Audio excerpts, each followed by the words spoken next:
오늘 말씀 가운데서도 주님의 은혜가 우리와 함께 하기를 소원합니다. 이사야서 1장부터 5장은 이사야서 전체의 긴 서론입니다. 5장까지 계속해서 하나님께서 이스라엘이 죄악들이 너무나도 심각하고 불쾌하여서 돌이킬 수 없으며, 그리고 하나님의 심판 때 앞을 이제 곧 마주하게 될 것이라고 이야기를 합니다. 그 절정이 이제 5장에 나오는데, 5장에 보면은 포도원의 노래가 있습니다. 하나님께서 이스라엘을 포도원에 빗대어서 말씀하시는 겁니다.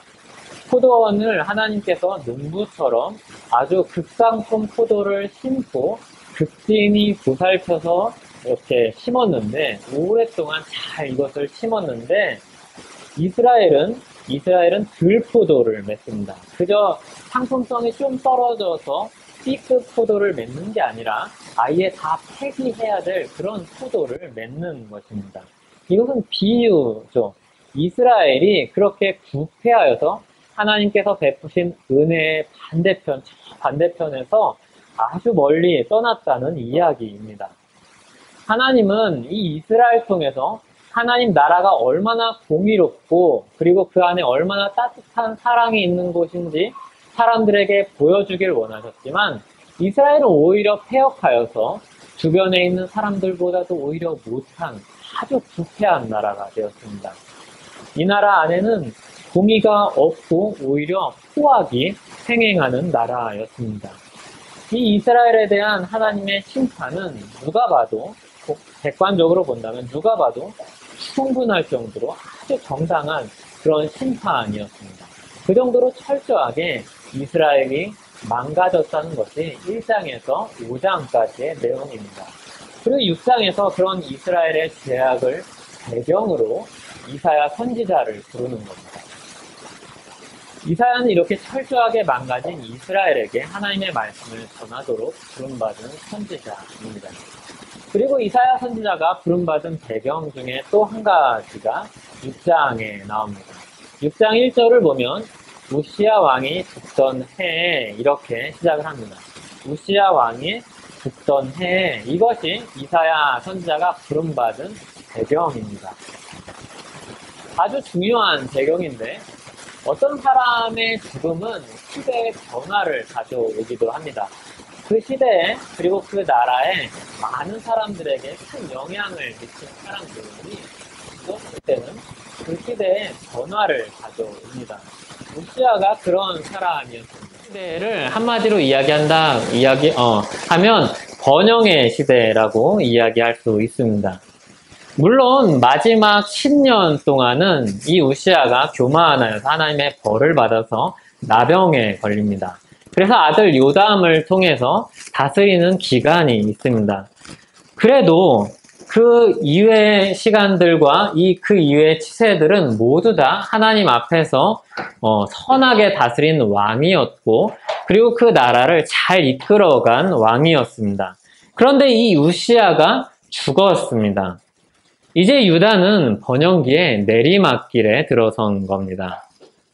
특별히 이 시대의 변화는 우시야뿐만이 아니라 외부에서도 나타나는데, 이맘때쯤에 아수르의 정권이 바뀝니다. 이 아수르가 누가 왕이 되냐면 디글랏 빌레셀이라는 사람이 왕이 됩니다. 이 디글랏 빌레셀이 아수르의 왕이 되면서 아수르가 새로운 신흥 국가로, 세계에서 강력한 국가로 이제 떠오르게 됩니다. 이 디글랏 빌레셀은 아주 큰 포부를 가진 왕이었고, 또한 그리고 실력을 가진 왕이었습니다. 그래서 잘 조직된 군사들을 이끌고 주변에 있는 나라를 하나하나 정복해 갔습니다. 그리고 많은 나라들이 점점 그 아수르에게 조공을 바치는 그런 분위기에 이제 우시야가 죽는 겁니다. 우시야와 같은 왕은 실력이나 그리고 선함도 솔로몬 이래로 이렇게 특별한 왕은 없었습니다. 하나님을 찾는 사람이었고 나라를 잘 다스리는 사람이었습니다. 그리고 능력이 있는 군사 지도자였습니다. 그런데 이 우시야가 죽습니다. 그리고 한편으로 아수르는 계속해서 커져 나가고 있습니다. 유다는 번영기의 내리막길에 서 있는데 아수르는 이제 흥왕해 가고 있습니다. 그때 하나님이 이사야를 부르시는 겁니다. 이사야는 철저하게 망가진 이스라엘에게 하나님의 말씀을 전하도록 부름을 받고 전형적인 마지막 위기와 변화의 시기에 이 부름을 받습니다. 그래서 이사야가 하나님 앞에서 자기 자신을 객관적으로 보고 주변 정세를 보고 그리고 이스라엘의 죄악상을 볼 때 정말로 아주 무심한 그리고 철저한 절망감을 느꼈을 것입니다. 그런 절망 속에서 우시야의 죽음을 보는 겁니다. 근데 우시야의 죽음을 보는 동시에 이 이사야는 하나님의 거룩하신 하나님의 영광을 봅니다. 굉장히 대조가 되는 거죠. 이스라엘의 유다에 그렇게 믿을 만한 왕이 죽는 가운데 이사야는 거룩하신 위대하신 하나님의 위엄을 보는 겁니다. 이때 이사야가 하는 말이 무엇인가 하면 만군의 여호와이신 왕을 배웠음이로다 이렇게 5절에서 이야기합니다. 유다를 이끈 믿을 만한 아주 위대한 왕이 사라져가는 그때 진정한 왕이신 하나님을 본 겁니다. 이사야는 하나님의 부르심 앞에 거룩하신 하나님을 만납니다. 오늘 본문 1절에 보면 내가 본즉 주께서 높이 들린 보좌에 앉으셨는데 그의 옷자락은 성전에 가득하였다 이렇게 묘사를 합니다. 이사야가 주님을 만나는 곳은 성전입니다. 그런데 실제 성전과는 좀 다른 모습입니다. 여기에 보면 법궤가 있어야 될 자리에 높이 우뚝 선 보좌가 있습니다. 이 보좌가 높이 우뚝 솟아 있는데 그리고 거기서 나온 옷자락이 성전을 가득 채웁니다. 이것은 실제로 성전을 가득 채우는 옷을 입고 있다기보다 주님의 그 위대하심과 그 통치가 그렇게 높고 그리고 그 성전을 다 아우르는 그 놀라운 그 역사 그리고 주님의 능력을 보여주는 것입니다. 주님이 임재하시는 것을 보여주신 것입니다.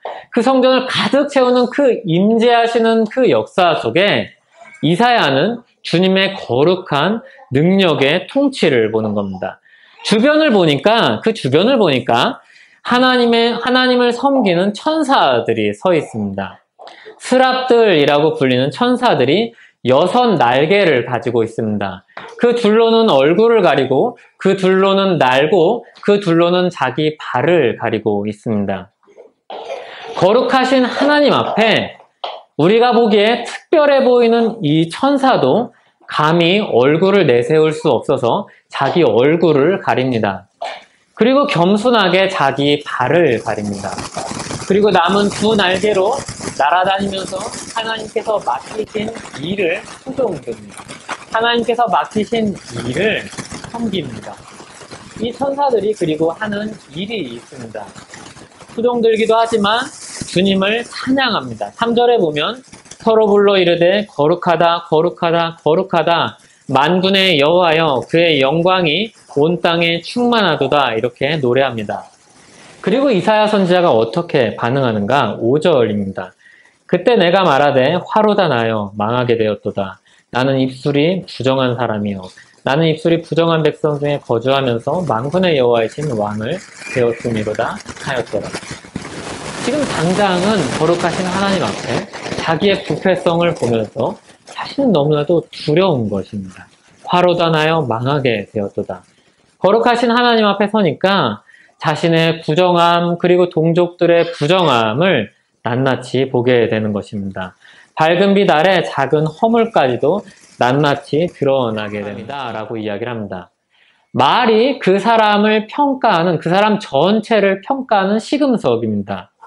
이거는 그냥 말을 잘한다는 것과는 다른 이야기입니다. 이 말은 온몸도 굴레 씌운다. 그러니까 말에 실수가 없다는 것은 굴레를 씌운다는 건 자기를 다스린다는 겁니다. 말에 실수가 없다는 것은 자기 인생 전체를 다스리는 사람이라는 것입니다. 사소한 실수도 하지 않는다는 사람이라는 것입니다. 자기 삶 전체를 잘 통제한다는 사람인 것입니다. 이 사람은 그냥 겉으로만 의지가 대단해서 잘 다스리는 사람이 아니라 자기 마음을 다스리고 있기 때문에 자기 말에 실수가 없는 사람인 겁니다. 입술은 사람의 마음, 사람의 인격을 보여주는 대표입니다. 대표적인 기관입니다. 그래서 우리는 거짓말을 많이 하는 사람들을 보면 어떻습니까? 거짓말을 많이 하는 사람들을 보면, 그런 사람들을 옆에서 보면 우리가 이렇게 오래 교제하다 보면 알게 되죠. 아, 이 사람은 허풍이 많네, 거짓말이 많네. 그러면 우리 마음속에 어떤 마음이 생기냐면 그 사람을 신뢰하지 않습니다. 아, 저 사람의 마음은 믿을 수가 없구나, 저 사람의 말은 믿을 수가 없구나, 이렇게 생각하게 됩니다. 입술이 마음의 거울이기 때문입니다. 그리고 한편 반대로 하나님을 향한 감사의 마음이 큰 사람은, 하나님을 향한 감사의 마음이 큰 사람은 늘 입술에 감사하다는 말이 따라옵니다. 그래서 늘 감사가 마음속에 자리 잡고 있기 때문에 어떤 일을 당하든지 여러 일 가운데서, 때로는 어려운 일 가운데서도 감사하다는 말이 앞섭니다. 그래서 그런 사람들은 참 이상한 사람들이죠. 옆에서 볼 때, 아이, 그렇게 어려울 때 왜 감사하다고 이야기를 하십니까? 이렇게 묻죠. 그러면 늘 그 사람들은 거기서도 하나님을 만나고 하나님의 손길을 느끼고 발견하고 감사할 이유를 찾습니다. 그런데 이사야가 하나님 앞에 섰을 때, 하나님 앞에 선 이 순간 자신의 허물을 보게 되는 것이죠. 아주 밝은 빛 앞에서 자신의 허물을 보게 되는 것이죠. 아주 밝은 빛 앞에서는 작은 허물도 아주 뚜렷하게 드러나는 것이죠. 이 뚜렷하게 드러난 부정함이 자신뿐만이 아니라 자신이 속한 백성들에게도 있다는 것을 이사야는 너무 잘 압니다. 같이 함께 사는 사람들이기 때문에 너무나도 잘 아는 것이죠. 엄청난 절망을 느낍니다. 아, 이제 나는 죽었다, 우리는 죽었구나, 죽어 마땅하구나. 이것은 그냥 느낌만이 아닙니다. 그냥 내가 죽을 수밖에 없을 것 같은 느낌이 든다, 그런 감정이 아닙니다. 그저 너무나도 큰 존재 앞에서 자신이 아무것도 아닌 존재이기 때문에 그 존재로 느끼는 그런 자금이 아닙니다. 하나님이 거룩하신 하나님이시기 때문에, 그리고 심판하신 하나님이기 때문에 그 앞에서 자신이 청산해야 될 인생이 있다는 것을 아는 겁니다. 그리고 거기서 느끼는 절망감입니다. 왕이신 하나님이기 때문에 언젠가는 내가 하나님 앞에서 내 허물, 내 인생을 가지고 청산을 해야 되는데, 판단을 받고 그리고 하나님께 상을 받든지 벌을 받든지 해야 되는데, 자기 인생을 보니까 이분 앞에는 아무것도 숨길 수 없는 거룩한 하나님이라는 것을 알게 됩니다. 깨닫게 됩니다. 그리고 그때 어줍지 않은 의로움도, 내 자그마한 공로들도 아무것도 아니라는 것, 부패한 자기 본성을 거룩하신 분 앞에서 확인을 하는 겁니다. 그 절망감 속에서 하나님께서 천사를 보내십니다. 그때 스라파나가 이사야에게 옵니다. 손에 화로에서 가져온 부젓가락으로 건진 숯이 있습니다. 이 부젓가락은, 긴 젓가락은 이제 그런 불을 다루는 그런 긴 젓가락입니다. 타고 있는 이 숯을 집어서 이사야에게 가져옵니다. 제단에서. 그리고 그것을 입술에 댑니다. 이게 진짜 숯이고 그랬으면 이제 뜨거워서 난리가 나고 흉터가 생기고 그랬겠죠. 근데 이게 상징적인 모습입니다. 이것을 가지고 입술에 댑니다. 그리고 이 의미를 설명해 줍니다. 보라, 이것이 내 입에 닿았으니 내 악이 제하여졌고 내 죄가 사하여졌느니라. 이렇게 7절에서 이야기합니다. 이 의미가 무엇인가 하면 그 죄를 소멸했다는 겁니다. 소멸하는 불이신 하나님이 이사야의 부정함을 모두 태워버렸다는 겁니다. 모든 불의를 소멸하였다는 겁니다. 죽을 수밖에 없는 그의 부정함을 다 제거한 겁니다. 그렇게 은혜를 베푸시고 하나님이 드디어 말씀하시는 것이죠. 은혜를 베푸시고 말씀하시는 겁니다. 먼저 사명을 주시고 이렇게 사명을 하려고 하니까 이런 조건들을 갖추라고 이야기하지 않고 먼저 조건들을 갖춰주시고 사명을 주시는 것이죠. 8절에서 이렇게 말씀합니다. 내가 누구를 보내며 누가 우리를 위하여 갈고. 이 말씀에 자기 모든 죄를 사함받은 이사야는 즉각 반응하죠. 내가 여기 있나이다, 나를 보내소서. 하나님이 그의 모든 부정을 제거하는 이런 체험이 없었다면 아마 이사야는 그렇게 대답할 수 없었을 것입니다. 하나님, 제가요? 어떻게요? 하나님, 전 부정합니다. 라고 이야기했을 것입니다. 하나님의 크신 위험 앞에 죽을 수밖에 없는 부패한 자신을 보면서 하나님 앞에서 감히 나아갈 수 없었을 것입니다. 그런데 모든 죄를 소멸하는 하나님의 은혜를 경험하자 새로운 삶으로 나아가지 않을 수 없게 되는 것입니다. 하나님의 은혜를 경험한 이 이사야는 주님의 그 은혜 앞에서 그 기쁨과 감격이 너무나도 커서 그 앞에 모든 어려움 그런 거 다 뒤로하고 일단 하나님 앞에서 그거 제가 하겠습니다. 제가 여기 있습니다. 이렇게 이야기하는 것입니다. 하나님 앞에서, 하나님의 은혜 앞에서 어려움과 고난이 작아지고 오직 주님의 부르심만 듣는 것입니다. 이렇게 이사야가 하나님 앞에 부름받는 과정을 보면, 그리고 이 부르심에 응하는 과정을 보면 처음부터 끝까지 다 하나님이 주도하고 계심을 우리는 볼 수 있습니다. 이사야는 하나님을 찾지 않았습니다. 하나님이 찾아오셨죠. 이사야는 하나님께 나아갈 만한 거룩함을 갖추고 있지 않았습니다. 하나님이 그 조건을, 그 거룩함을 갖춰 주셨죠. 이사야는 하나님의 말씀을 맡을 만한 조건을 갖추고 있지 않았습니다. 다만 하나님이 이사야를 택하여 부르셨을 뿐입니다. 이사야의 이런 부르심과 그리스도인의 부르심은 상당한 유사성을 보여줍니다. 하나님을 찾아서 그리스도인이 된 사람은 아무도 없습니다. 우리가 아직 죄인이었을 때, 하나님을 모를 때, 하나님과 무관하게 살 때, 하나님 반대편에 서 있을 때, 하나님 진노 아래 있을 때 하나님은 우리를 찾아오셔서 복음을 듣게 하십니다. 또 자기 의로 거룩해진 사람도 아무도 없습니다. 우리가 가진 모든 의는 예수 그리스도로부터 온 의로움입니다. 우리에게는 의로움이 없습니다. 하나님 앞에 인정받을 만한 것이 없습니다. 모든 사람이 죄를 범해서 하나님의 위엄, 하나님의 영광 앞에 이를 수 있는 사람이 아무도 없습니다. 하나님의 거룩하심 앞에 우리 죄가 낱낱이 드러나고 부끄러움을 당하고 하나님의 진노 아래 심판받아 죽어 마땅한 사람들입니다. 이사야는 어떻게 보면 우리 대신 이 경험을 우리에게 보여주는 사람입니다. 하나님의 심판대 앞에서 하나님의 거룩하심을 경험한 이 사람을 우리는 대신 보는 것입니다. 이 경험을 우리는 대신 보는 것입니다. 우리가 만약에 하나님의 그 의롭게 하는 은혜 없이 하나님 앞에 선다면 이사야와 같은 경험을 우리는 하게 될 것입니다.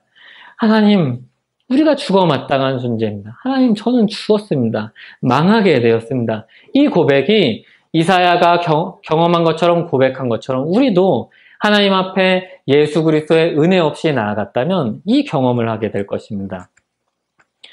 그런데 하나님이 예수 믿는 우리에게 예수께서 이루신 모든 의를 우리의 것으로 여겨주신다고 말씀하십니다.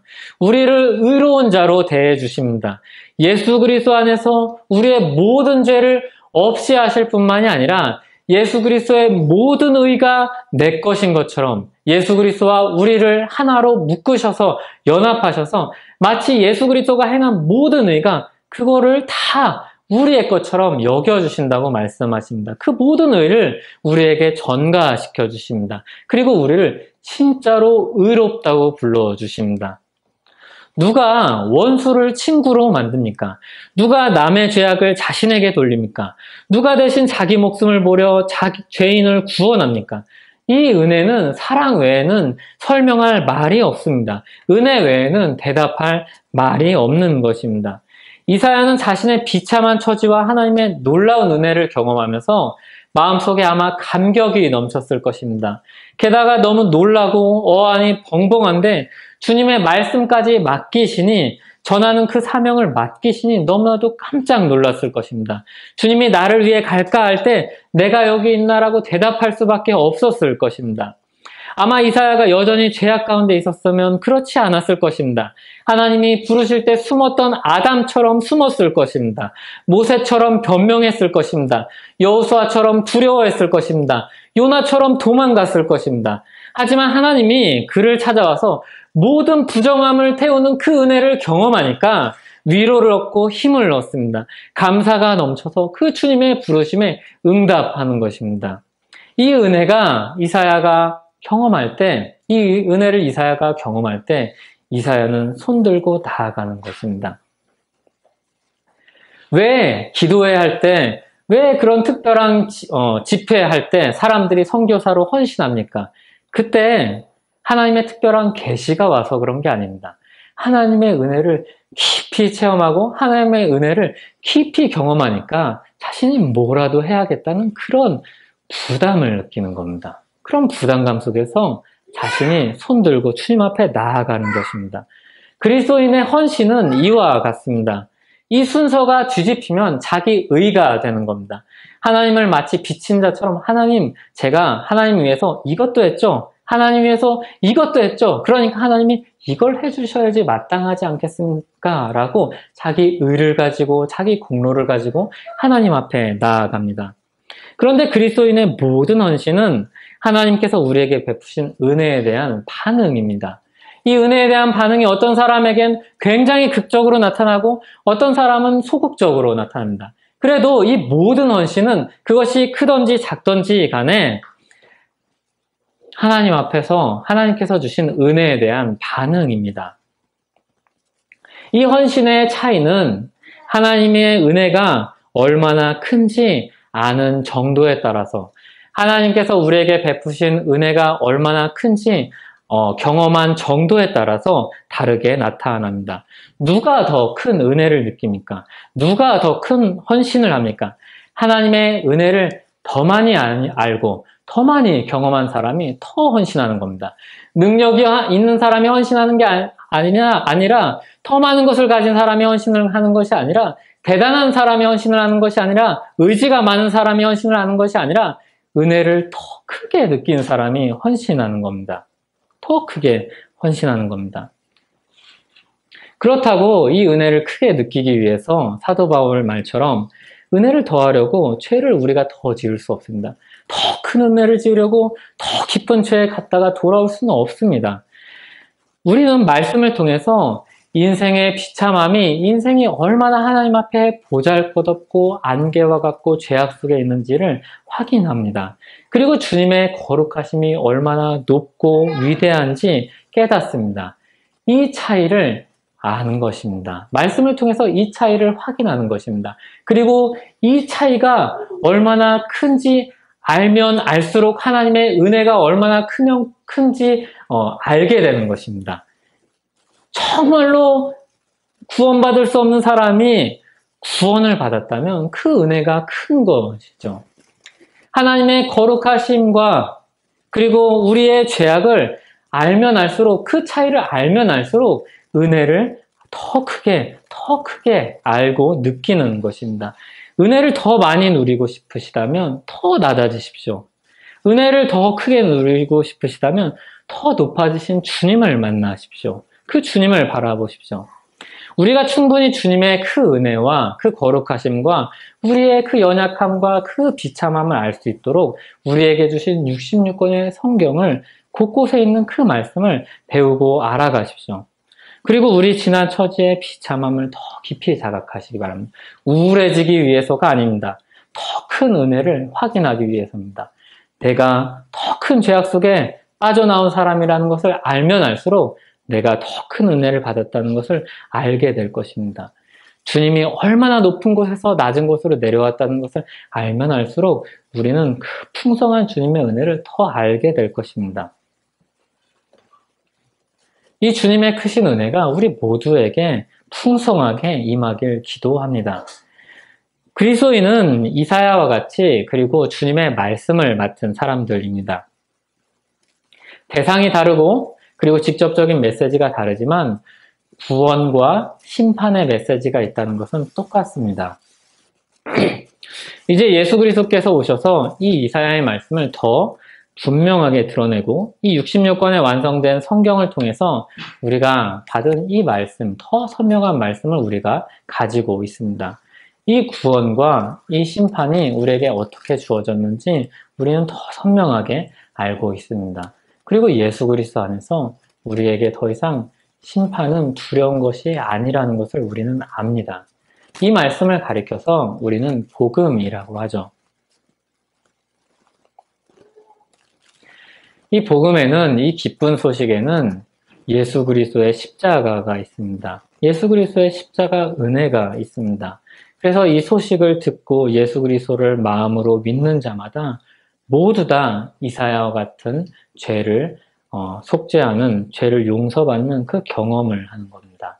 그리고 하나님의 자녀가 되는 특권을 얻습니다. 하나님이 책임지시는 겁니다. 믿음이 크고 작고가 중요한 것이 아니라 예수 그리스도를 그 믿는 믿음, 자신의 죄악을, 그리고 괴로워하면서 자신의 죄악을 애통해하면서 주님 앞에 엎드린 그 사람을 하나님은 받아주십니다. 모든 사람이 죄에 빠져서 죄 문제를 해결해야 되는데 이분이 이를 위해서 오신 분이 예수 그리스도라는 이 사실을 알고 믿는 사람에게 주님께서 은혜를 주십니다.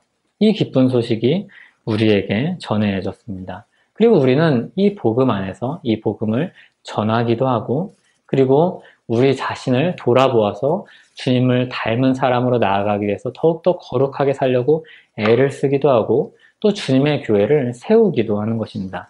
이 모든 일들이 주님의 은혜의 복음 아래에 있는 것입니다. 이 복음 안에서 이 모든 헌신과 이 모든 노력과 이 모든 의지와 모든 감사와 그리고 모든 이 일들이 있는 것입니다. 그리고 이 모든 일들을 통해서 주님은 영광을 받으시죠.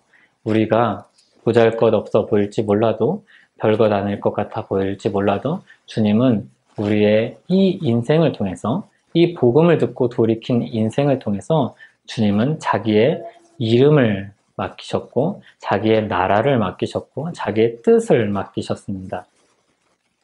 그런데 오늘 초점은 이런 이것도 하고 저것도 하고가 아니라 이 모든 일을 누가 시작하시며 누가 이루시냐는 겁니다. 하나님이 이사야를 찾아오셔서 깨끗하게 하시고 말씀을 맡기셨듯이 먼저 우리를 찾아오시고 부르시고 깨끗하게 하시는 그리스도의 은혜로 이 모든 일이 시작되었다는 것입니다. 그리스도 안에서 이루어지는 일입니다. 이 사실을 늘 기억해야 됩니다. 무익한 죄인을 찾아오셔서 주님의 자녀로 부르시고 예수 그리스도의 보혈로 우리를 깨끗하게 하셨습니다.